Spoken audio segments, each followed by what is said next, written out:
So our next speaker today is none other than the Reverend Dr. Ann Solari. Anne is an incredible woman who, alongside being a deacon at St. John's Anglican Cathedral in Brisbane, works mainly as a general practitioner for vulnerable communities, including the people experiencing homelessness in central Brisbane. Incredible, right? When I first heard about Anne's story, the biggest thing that stuck with me was that Anne chose to work out on the streets with the most susceptible people rather than work full-time at a medical facility where she could be earning a stable and higher income. So what drives her to be potentially disadvantaging herself? Is it really a disadvantage? What insight did she have that I just simply wasn't getting? So with that said, I'd like to welcome up Anne to share with us her life experiences.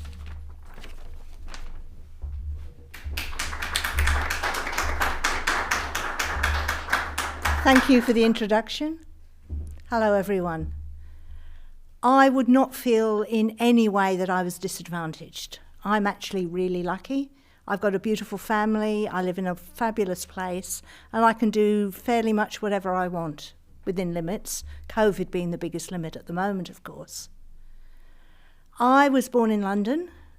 My father was as a first-generation refugee family from Italy who moved to London. My grandfather actually walked from Italy through Switzerland and France to London in the Great Depression.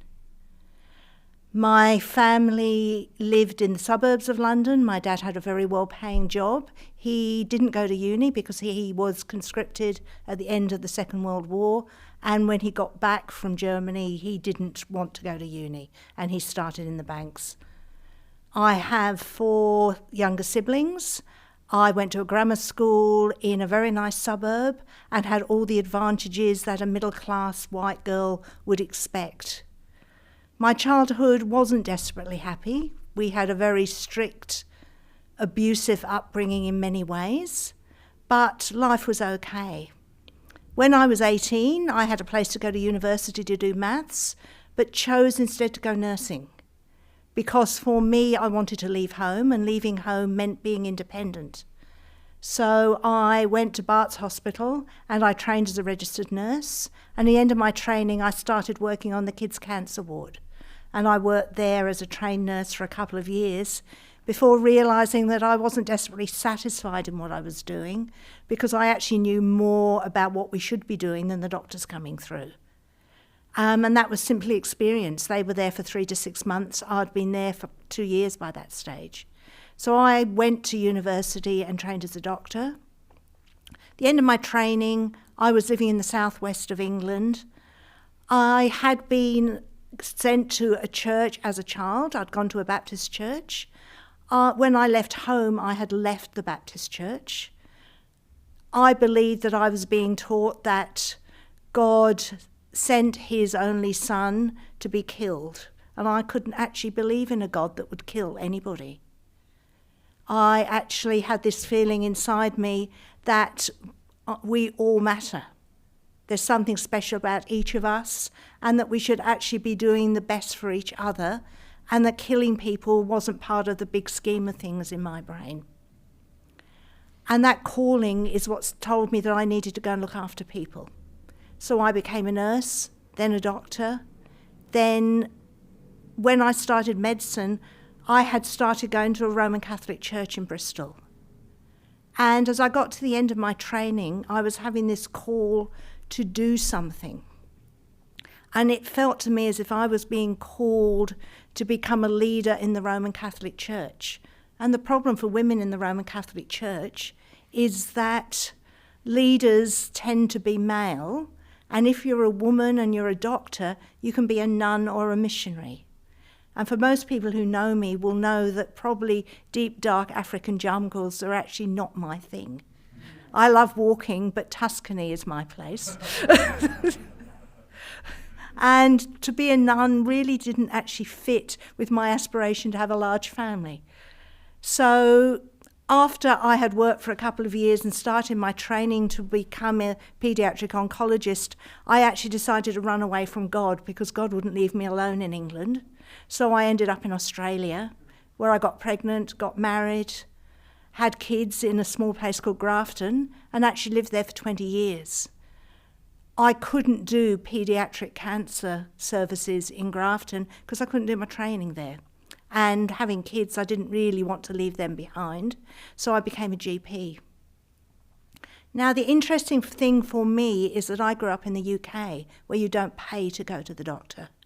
And I had great trouble trying to make people pay to come and see me as a GP. So I ended up bulk billing everyone. So I ended up looking after not the nice middle-class people like me. I ended up looking after the people who couldn't afford to go to the doctor. So I ended up looking after most of the drug addicts in Grafton, the single women, the homeless people, and in the end, the practice that I was working at decided there really wasn't a place for my methadone-taking patients, because I was the only methadone prescriber in the valley, to be in their nice surgery. So they supported me to move to Grafton Cathedral and use one of the cottages there and go out by myself. So for 10 years, I worked as a GP looking after people on the edge from Grafton Cathedral, from a cottage. And halfway through that time, I actually became ordained as a clergy person, because I'm a deacon. I'm actually the Reverend Dr. Ann Solari, which means I'm a church leader, even though a lot of people don't realise that. A lot of my patients on the street have no idea what I do in my spare time. About 12, 13 years ago, we got to a stage in life that my two eldest kids were living in Brisbane.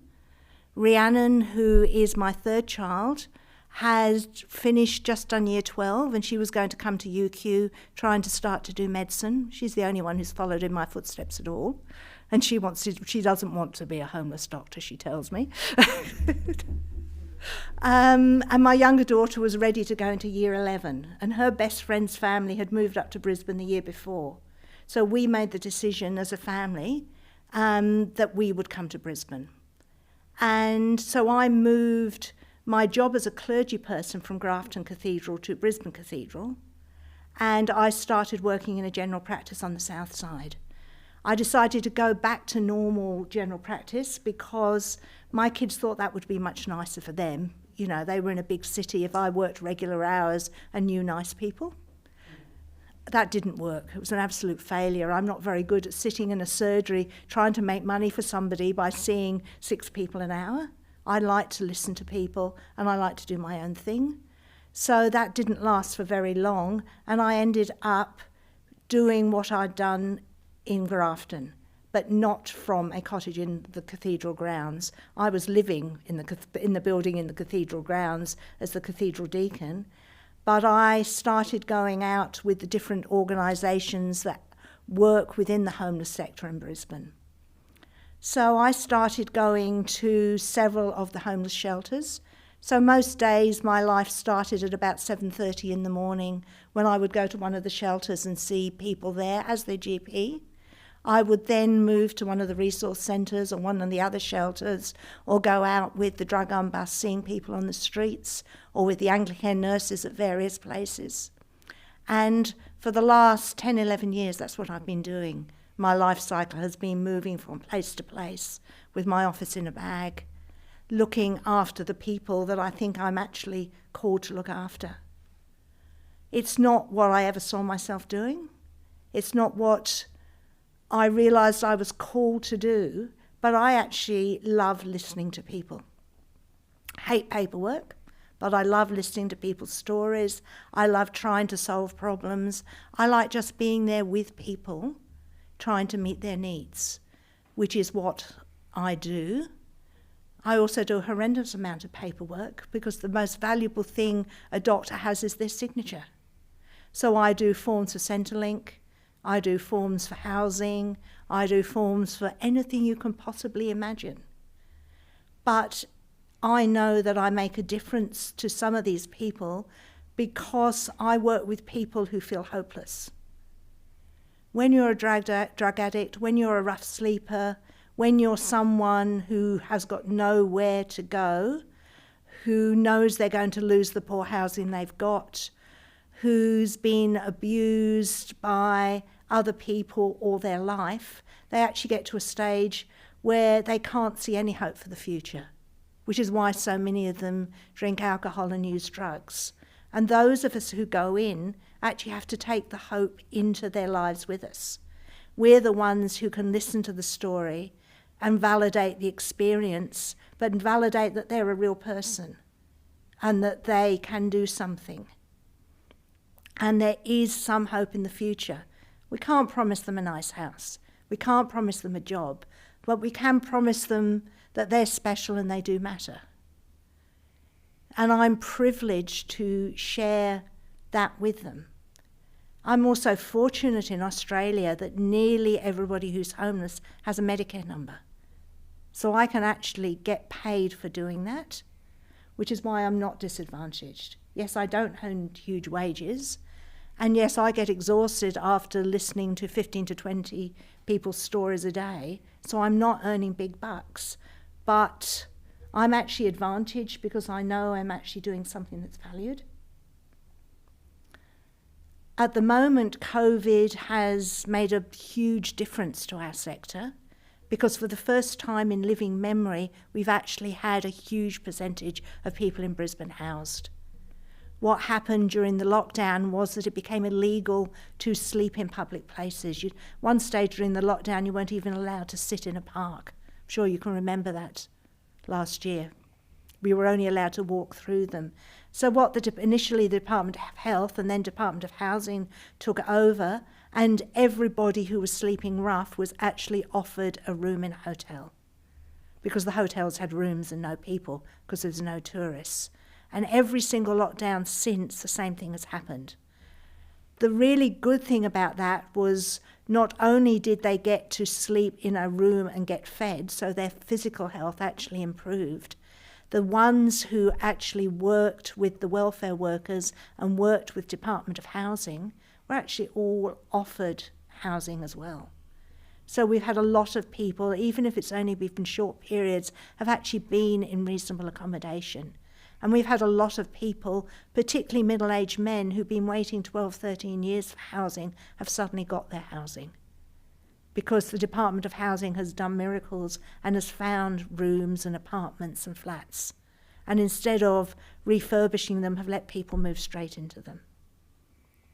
So our life feels reasonably good at the moment, even though we're really worried about what COVID's going to do if it gets into the homeless population. So from many points of view, I'm in a really good space. You know, I enjoy what I do, not every day. Sometimes I hate it. I hate paperwork, I hate forms, and I have plenty of paperwork and forms to do. But that's part of life in our society, and it actually benefits people. So there is positive to actually doing stuff you dislike some of the time. The other thing I'm involved with is the cathedral. So I'm one of the clergy people at the cathedral. And one of the big programs I look after is our rough sleepers program. So we let rough sleepers sleep on site. And because it's private property, they could still sleep on site during lockdowns. So we let them sleep in the cathedral grounds, not in the cathedral itself, between 6 at night and 6 in the morning. So the cathedral bells ring at 6 and 6. They ring something called the Angelus every day. Actually rings at midday as well. But at 6 o'clock in the morning, that's the sign that I have to go out and wake everybody up who's still asleep and say, can you just move on to the coffee vans now, please? Because the first van will be at Ivory Street between 6 and 6:30 for breakfast. But I get the job of waking people up, folding the blankets up, hiding them in the cathedral. Then 6 o'clock at night, or whenever I get home if it's later, we do the reverse thing. The bells ring and then I go and open the doors, and if anybody's there, they help me get the blankets out. And we put out food and toiletries and good clean old clothes if we've got them. Our program has actually taken over the bottom corridor in the cathedral offices. We have so many bags with blankets and towels and stuff coming in that we process fairly quickly, but it looks a bit like an op shop at times. Most of the time, as I'm sure those of you who visited the cathedral offices will notice, my corridor is spilled out halfway down. So homeless people are part of my life. They're part of our life at the cathedral. We know we've had 3 guys who've been sleeping there since the beginning of COVID. Okay, it's their home. And we don't know if or when they will ever move. And they are people who choose to sleep rough. They're not there because of drug or alcohol problems. We don't know really why they're there, but they don't want to be housed at this stage. Any questions?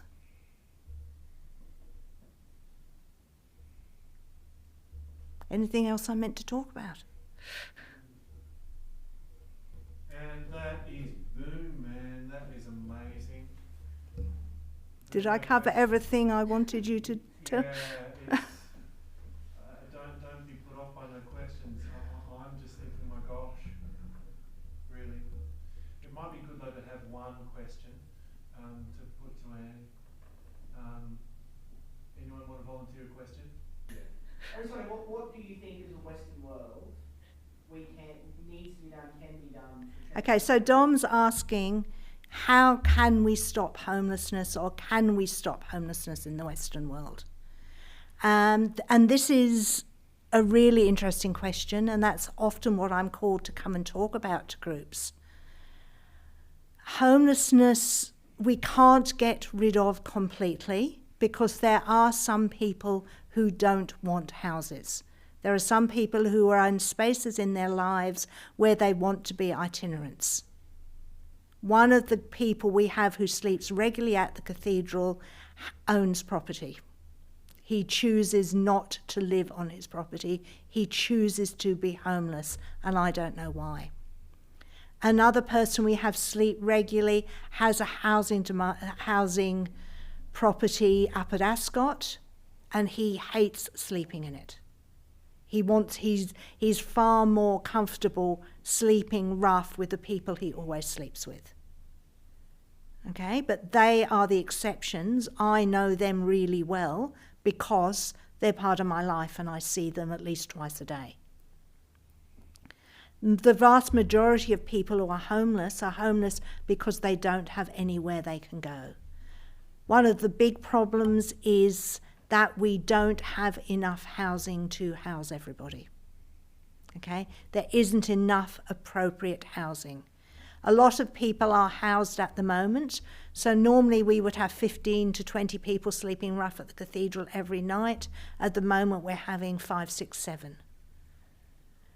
But a lot of the places where people are staying are short-term, they're not long-term. They're in boarding houses where they don't feel safe. So a boarding house where you've got your own room and you share facilities with everybody else, and everybody else is at the same school as you are or the same uni as you are, is very different to a boarding house where you're there because it's all you can afford, with people who are straight out of jail, people who are waiting to go to jail, people who live on the streets, people who randomly but frequently get high on ice. And that's where a lot of people are housed. They're actually still classified as homeless, but those are the roofs they have over their head. And for a lot of the people who are in our sector, that's the only prospect they've got in the short to medium term. So to get rid of homelessness is we actually have to build more social housing, so there's enough housing for everyone. And we have to remember when the COVID lockdown started, the reason JobKeeper came into being was so that people could still pay rent and mortgages and wouldn't become homeless. Because we don't have low-cost accommodation freely available for anyone. When you look at the surveys that are done every year for people on youth allowance, there is generally 1 or 2 properties in the whole of Queensland that they can afford to live in when you consider. And afford to means you're paying less than 40% of your income in your rent.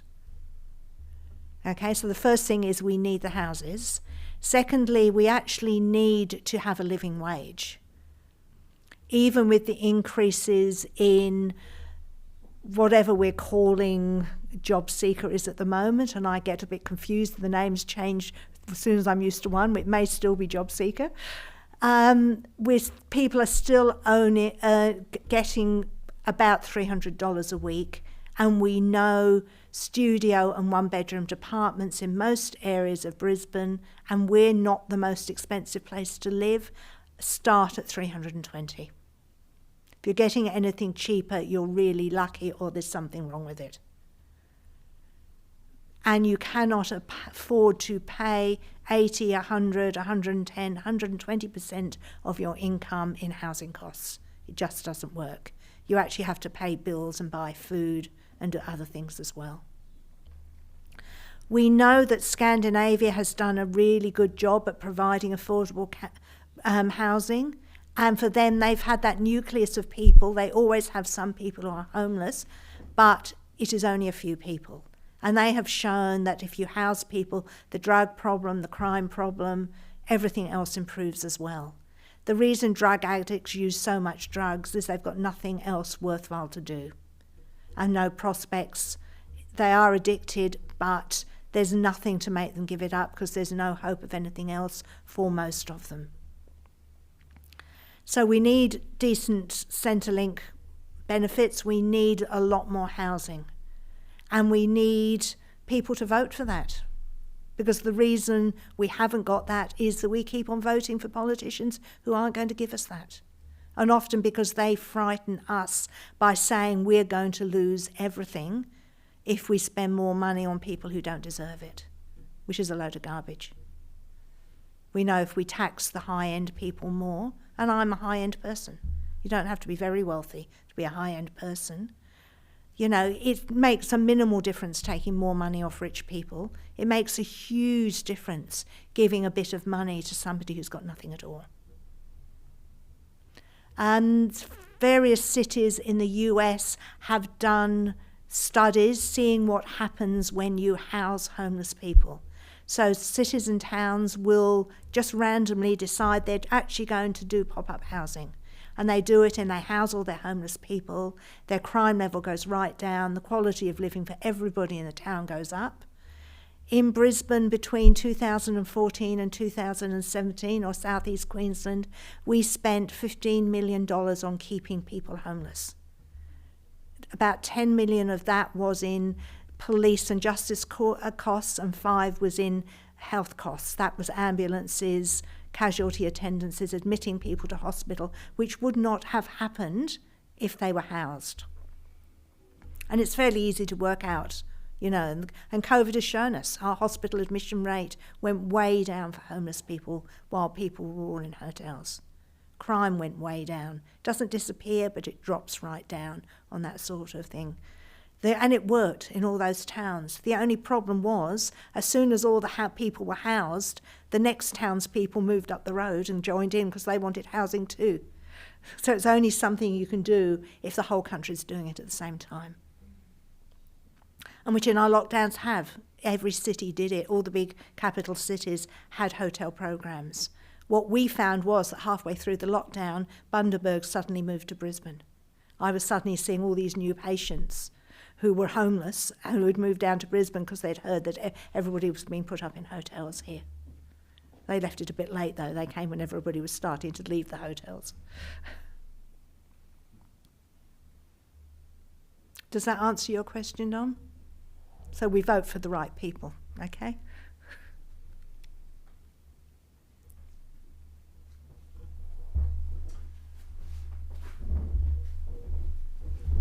Thank you so much, Anne, for your time. It's clear, obviously, that none of this is a disadvantage to you. Truly, working amongst those vulnerable is such a vocation to you. It's honestly inspiring to see such an authentically passionate person, and I'm sure I am, as well as our friends viewing this, are so grateful to have you sharing your story with us today. Thank you.